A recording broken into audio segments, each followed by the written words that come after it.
Cerca Teleeuropa sul tuo Play Store o Apple Store e scarica la nostra app.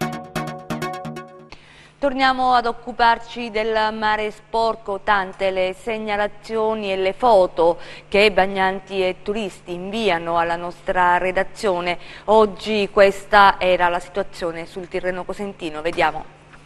Le foto sono state scattate questa mattina sul Tirreno Cosentino da un bagnante che ha deciso di inviarle alla nostra redazione. Ha documentato le condizioni del mare. Ci troviamo tra Guardia Piemontese d'acqua appesa, la Striscia Bianca, l'acqua sporca in diverse ore della giornata.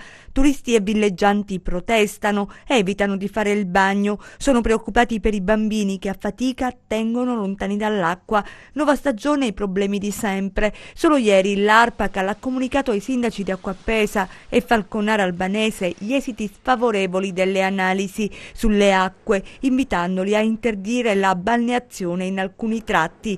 I nostri telefoni sono roventi, c'è indignazione e contro il silenzio, la rassegnazione dinanzi alla lenta agonia del mare. Perché ci chiedono? Dei depuratori si parla sempre e solo d'estate. La regione ha stanziato fior di milioni per gli impianti, i soldi sono stati utilizzati, dove sono i risultati? Domande che giriamo a chi ha le competenze, che speriamo non restino senza risposte.